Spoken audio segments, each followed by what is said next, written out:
buen día, mi nombre es Ismael. El día de hoy les voy a exponer lo que es sobre el manejo de la vía aérea, el manejo de la ventilación y oxigenación y el manejo de la circulación en pacientes pediátricos.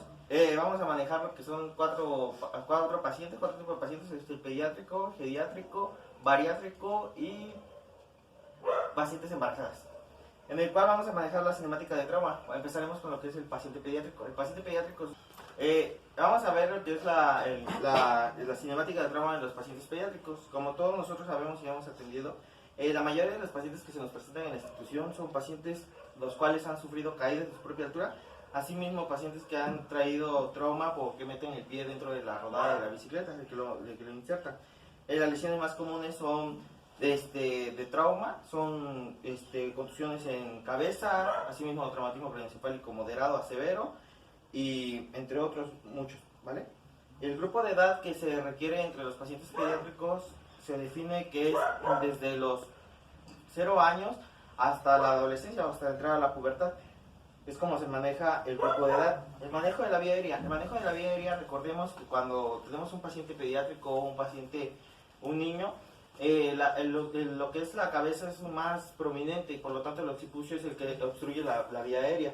Por lo tanto, cuando el paciente está acostado en posición supina y la cabeza está así, obstruye lo que es la vía aérea por la relajación de la lengua. Entonces lo que hacemos es cuando hacemos la tracción mandibular liberamos la vía aérea, ¿vale? Ese es el manejo inicial de la vía aérea. Posteriormente hay otro manejo de la vía aérea por métodos manuales, mecánicos y transtraqueales. El método manual es el que estábamos hablando hace unos momentos. Métodos mecánicos ya implementamos lo que es la cánula orofaringia o nasofaringia, y los transtraqueales que ya conocemos, que es la secuencia de intubación o alguna colocación de alguna mascarilla laringe, ¿vale? Las ventilaciones y oxigenación. Como todos recordamos, las ventilaciones y oxigenación de un paciente pediátrico requieren grandes cantidades de oxígeno, ya que como su cuerpo es demasiado chiquito, el oxígeno se esparce de forma más rápida. Por eso se considera colocación temprana de oxígeno a los pacientes pediátricos. Asimismo, como no todos los pacientes se dejan colocar el oxígeno, tienes que buscar métodos alternativos para así brindarle la oxigenación con algún dispositivo. El manejo de la circulación. No todos nosotros estamos capacitados y constantemente tenemos este tipo de pacientes. Según referencias, hacen referencia a que los paramédicos no están en contacto con los pacientes pediátricos. Por lo tanto, cuando se nos presenta un paciente pediátrico es muy difícil, y lo explico por todo porque a mí también se me hace complicado colocarle un acceso periférico al paciente, pero se debe de colocar un acceso periférico al paciente, y asimismo con una solución Harman por kilogramo de peso, 20 mililitros por kilogramo de peso, ¿vale? Consideración de transporte y movilización de nuestro paciente. Es importante que nosotros, como ya tenemos en todas las unidades, un estatuto sobre lo que es la férula cervicodorsal, que es más reducida que a la de un adulto, ¿vale? La colocación de oxígeno, y como ya todos nosotros sabemos lo demás, ¿vale? Es importante que tengamos nosotros capacitación constante con este tipo de pacientes, ya que la mayoría de nosotros no tenemos capacitación con estos pacientes. Ahora pasaremos con lo que es los pacientes geriátricos, con la cinemática de trauma. Los pacientes geriátricos son más propensos a sufrir caídas, ya que cuando ellos arrastran ya los pies, ya no los alzan, y como no los alzan tienden a tropezarse y caer. Las lesiones más comunes son lesiones óseas, los cuales son por la edad que ya tienen, o algunos pacientes presentan osteoporosis y por lo tanto ya presentan fracturas muy rápidas, en las cuales siempre se ve complicada la pelvis. Ese es lo que pasa con los pediátricos. El rango de edad, sí les dije que era de 60 hasta que fallezca el paciente. El manejo de la vía aérea en estos tipos de pacientes, el manejo de la vía aérea es igual que el de un adulto, ¿vale? Tenemos que realizar la abertura de la cavidad oral, con dedos cruzados, y realizar aspiraciones y secreciones en caso de encontrar secreciones. Asimismo, colocación de dispositivos, colocación en la vía aérea. Asimismo, recordemos que también los pacientes pediátricos tienden a tener dentaduras postizas. Entonces, cuando realizamos la abertura de la vía aérea, la dentadura postiza puede obstruirnos la vía aérea. En caso de que no estuviera complicada, se obstruye y nos impediría el paso del aire. El manejo de la ventilación y oxigenación de nuestro paciente. El manejo de la ventilación se va a considerar igual que el de un adulto, ¿vale? Dependiendo cuánto necesite de flujo o cuáles son las necesidades de su organismo.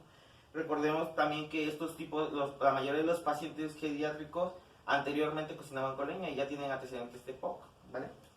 El manejo de la circulación. El manejo de la circulación en este tipo de pacientes, checamos temperatura, checamos llano capilar por el hecho unguiar. Asimismo, cuando vamos a tratar de colocar un acceso periférico, ya no se pueden administrar calibres grandes como los que son los puntos 14 y 16. Son calibres más menores como 17, 18, 19, hay veces hasta 24 le entra, ¿vale? Pero estos pacientes, las venas son la piel es más delgada y por lo tanto cuesta más colocarles estos tipos de accesos, ¿vale? Igual, las dosis de administración es con una solución Harman, dependiendo cuánto de volumen requeremos. Considerar la inmovilización temprana de estos pacientes. Por la edad, los pacientes tienden a tener deformidades. Algunos pacientes porque empieza el enjorobamiento. Eso, empieza y por lo tanto tenemos que hacer relleno de huecos en caso de que tengamos un paciente con trauma, ¿vale? Ahora pasaremos con lo que son los pacientes bariátricos. Los pacientes bariátricos, como todos nosotros sabemos, son pacientes que han sobrepasado el índice de la obesidad mórbida. Ya tienen un índice mucho de grasa y por lo tanto estos pacientes tienen a tener una cinemática de trauma igual de caídas. ¿Por qué? Porque no se soportan el peso o porque muchas veces cuando van a caer pisan mal y ya tienen una luxación de lo que es las extremidades inferiores y por lo tanto tienen daño cuando caen por su propio peso, se lastiman radio o cúbito o también luego no logran meter porque ya no tienen mucha movilidad y chocan la cabeza, ¿vale? El manejo de la vía aérea en estos pacientes debemos de considerar que los pacientes bariátricos la vía aérea es más complicada, tanto por el exceso de grasa que ya tenemos acumulada en lo que es el cuello y también el anchamiento de la lengua. Una laringoscopía por medio de los predictores ya lo consideramos como una vía aérea difícil, ¿vale? Y nos costaría la secuencia de intubación. Mamá se recomiendan dos intentos de la intubación y después colocarle, si no se logra tener un acceso de la vía aérea, colocarle una mascarilla laríngea, ¿vale? La ventilación y oxigenación. Las ventilaciones se van a acoplar de acuerdo a las necesidades de nuestro paciente, ahí así mismo igual que la oxigenación que requiera nuestro paciente. El manejo de la circulación. Por el exceso de grasa que tenemos en nuestros pacientes, el exceso de grasa que se acumula, es casi prácticamente imposible ver las venas, ¿vale? Por lo tanto necesitamos guiarnos por forma anatómica y colocarle un acceso periférico en caso de tener algún tipo de choque hipovolémico. Posteriormente, ahora hablaremos de lo que son las mujeres embarazadas. La cinemática de trauma más frecuente en este tipo de pacientes son dos. Una es por caídas, porque ya no, por el exceso de pesito que tienen en su pancita, tienden a resbalar, y otra también por choques que se presentan en los vehículos, ¿vale? Son muy frecuentes estos tipos de acontecimientos, ¿vale? El manejo de la vía aérea en este tipo de pacientes es de acuerdo también a cómo lo encontremos, el cual vamos a tener también que abrir y asegurar la vía aérea, la permeabilidad de la vía aérea y aspiración de secreciones en caso de requerirlo, ¿vale? El manejo de la ventilación y oxigenación que se va a requerir en este tipo de pacientes es que nuestros pacientes embarazados van a requerir un poco más de oxígeno, ya que como tienen un feto, ahora sí, ellos tienen un embarazo, requieren más y mayor cantidad de oxígeno, ¿vale? El manejo de la circulación. De estos pacientes se colocan accesos periféricos en las extremidades superiores. No se recomiendan las extremidades inferiores, ya que en caso de administrar medicamentos, los medicamentos no llegarían a hacer su fin en lo que es no se lograría adquirir las propiedades del corazón, ¿vale? En caso de que tengamos algún acontecimiento de reanimación cardiopulmonar.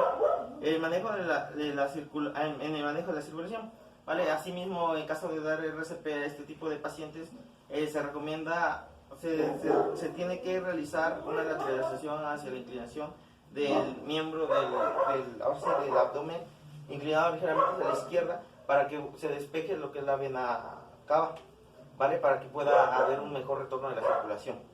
La consideración del transporte sería que trasladar a este paciente de 35 a 45 grados a nuestro paciente para que haya mejor retorno de la circulación.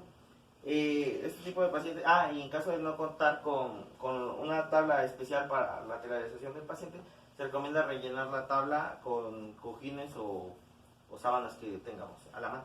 ¿Vale? ¿Alguna duda?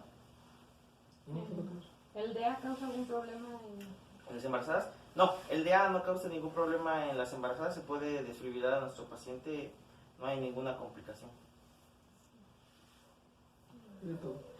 Muchas gracias.